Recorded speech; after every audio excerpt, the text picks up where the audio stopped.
मथुरा नगर निगम ने हाथीटीला क्षेत्र कब्रिस्तान में बनी बाउंड्री को बुलडोजर से किया ध्वस्त। बाबा का फिर चला बुलडोजर। मथुरा में बाबा योगी का बुलडोजर फिर एक बार कहर बरसा रहा है, जहां मंगलवार की सुबह थाना कोतवाली के हाथीटीला क्षेत्र कब्रिस्तान पर बनाई गई अवैध बाउंड्री को नगर निगम ने बुलडोजर चलाकर ध्वस्त कर दिया। भारी पुलिस बल के साथ पहुंचे सहायक नगर आयुक्त ने जानकारी देते हुए बताया है कि ये जमीन नगर निगम की है, जिस पर कुछ समूह के द्वारा अवैध कब्जा किया गया। यही नहीं, बेशकीमती जमीन पर बाउंड्री बना ली गई है, जिसकी शिकायत मिलने पर निरीक्षण किया गया और पाया कि भूमाफियाओं के द्वारा कब्जा किया गया है, जिसके लिए जिला प्रशासन टीम के सहयोग से बाउंड्री को ध्वस्त करा दिया गया। जहां कुछ लोगों ने इसका विरोध किया, परंतु पुलिस प्रशासन के आगे एक न चली। जानकारी देते हुए राजकुमार मित्तल ने बताया और कहा कि नगर निगम की किसी भी जमीन पर कब्जा नहीं करने दिया जाएगा। इसी बीच नगर निगम की टीम जाने के बाद कब्रिस्तान क्षेत्र में टूटी बाउंड्री को देखकर लोगों में रोष व्यक्त हो गया और नगर निगम के द्वारा लगाए गए बोर्डों को उखाड़ फेंका, जिसके चलते हुए क्षेत्रवासियों में रोष व्यक्त हो गया है। नगर निगम के द्वारा की गई कार्रवाई के संबंध में सहायक नगर आयुक्त ने जानकारी देते हुए बताया। विद्यालय के पास ये टीला के नाम से, जिसे प्रचलित नाम हाथी टीला है, उसके राजस्व विलेखों में हमारी 14 हेक्टेयर लैंड है। वो 14 हेक्टेयर लैंड हमारी जहाँ हम रास्ते पे खड़े हैं वहाँ से शुरू होकर आखिर तक जाती है। उसी में जो एक बीच के हिस्से में कुछ हिस्से में कब्रिस्तान है। हमने कभी कब्रिस्तान में चूँकि कफन दफन का काम होता है तो हमने कभी उन लोगों को डिस्टर्ब नहीं किया, उनके पैशन में हमने कभी इंटरफेयर नहीं किया। हालांकि वो संपत्ति भी नगर निगम की है, लेकिन ठीक है, चूँकि कब्रिस्तान हो रहा है, सभी के काम आना है। कब्रिस्तान की आड़ में कुछ लोगों ने होली वाले दिन यहाँ पे बाउंड्री करना शुरू कर दिया। जैसे ही हमारी जानकारी में आया, होली और शबरात का शुभ दिन था, उनकी मंशा ये बता रही है कि उन्होंने होली के दिन काम करने का उनका पर्पज ये था कि 2-3 दिन छुट्टी होगी, अधिकारी कोई मिलेगा नहीं, पुलिस अपने लाइन ऑर्डर में व्यस्त होगी, तो हम यहाँ इसमें अपने जो कुकृत्य है उसमें सफल हो जाएंगे।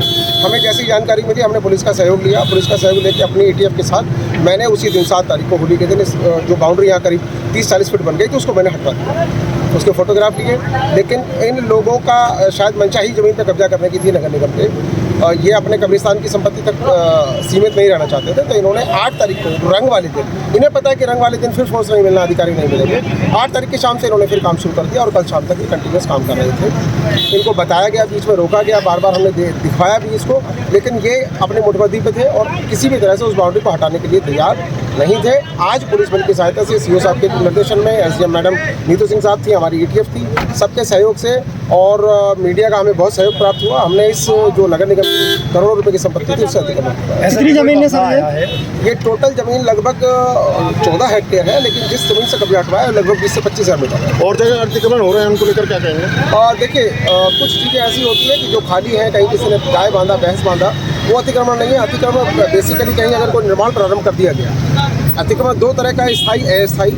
जो अस्थायी है वो हटता रहता है, लगता रहता है, चूँकि उससे संपत्ति के नेचर या संपत्ति पर स्थायी कब्जा नहीं हो पाता, तो हमारी ATF अपने आप से हटाती रहती है। जहाँ भी पक्के निर्माण हो रहे हैं या अतिक्रमण जानकारी में आ रहा है, उसको तत्काल प्रभाव से हटाकर उनके विरुद्ध कार्रवाई की जाए। पुरातत्व विभाग की जमीन भी तो बताई जा रही है सर। साहब के साथ आपकी बैठक थी और सिटी मजिस्ट्रेट साहब इसमें मौजूद भी थे, आप भी मौजूद थे और प्रत्येक विभाग भी मौजूद था और जो जमालुद्दीन पार्टी है वो भी मौजूद थी। तो वहाँ सिटी मजिस्ट्रेट साहब ने यथास्थिति बताने का ऑर्डर दिया था, तो ये ऑर्डर आज गिराने का आदेश कैसे पास? सिटी मजिस्ट्रेट साहब ने कोई यथास्थिति, मैं उस मीटिंग का हिस्सा था, क्योंकि मैं भी प्रभावित पक्ष था, तो मुझे भी बुलाया गया था। ASI भी थी, वक्त भी था और वक्त के प्रतिनिधि भी थे। वहाँ पे सिटी मजिस्ट्रेट साहब के द्वारा साफ साफ ये कहा गया था कि 7 तारीख से पहले की पोजीशन आप कर दीजिए। जो वक्त के पदाधिकारी थे, जमालुद्दीन और शाकिर हुसैन वगैरह, उन्होंने साफ मना कर दिया कि हम 7 तारीख से पहले की पोजीशन रेस्टोर नहीं करेंगे। इसलिए आज प्रशासनिक स्तर पर यह बड़ा निर्णय लिया गया कि इसको हटा दिया जाए। तो पुरातत्व विभाग अपनी जमीन बताता है? पुरातत्व विभाग एक्चुअली ओनरशिप नहीं मांगता है। पुरातत्व विभाग ने नोटिफिकेशन इस बात के लिए किया कि ये हमारा संरक्षित क्षेत्र होगा। संरक्षित क्षेत्र का मतलब है कि पुरातत्व विभाग इसमें अपना सर्वे करेगा, खुदाई करेगा, अगर कोई पुरातात्विक महत्व की या धार्मिक महत्व की चीज़ें मिलती हैं तो उनको संरक्षित करेगा। हमारा ASI से कोई विवाद नहीं है। ASI अगर इसको संरक्षित कर रहा है तो नगर निगम को कोई आपत्ति नहीं है। अब निगम को बोर्ड लगा दिए गए तो संपत्ति हवाले कर ली।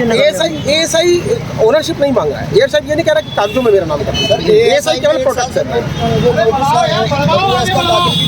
देखिए, वो WS दाखिल ना करना, अगर मान लो नहीं किया तो खारिज हो जाएगा, उनके खिलाफ हो जाएगा। उनके खिलाफ नहीं हो जाएगा तो आपने जो नगर निगम के बोर्ड इसमें लगाए हैं, तो आपका 635 पत्रकार बंधु, मुझे ऐसा लग रहा है कि आप पक्षकार के रूप में बात कर रहे हैं। अगर आप पत्रकार के रूप में बात करेंगे तो बेहतर। लॉ इंटरनेशनल स्कूल PG से कक्षा 5 तक, English medium education ICSE pattern पर, well educated teachers, regular co-curriculum activities, games and sports, focus on overall personality development. शहर के मध्य activate campus with greenery, AC classroom, CCTV security के साथ admission open, limited seats.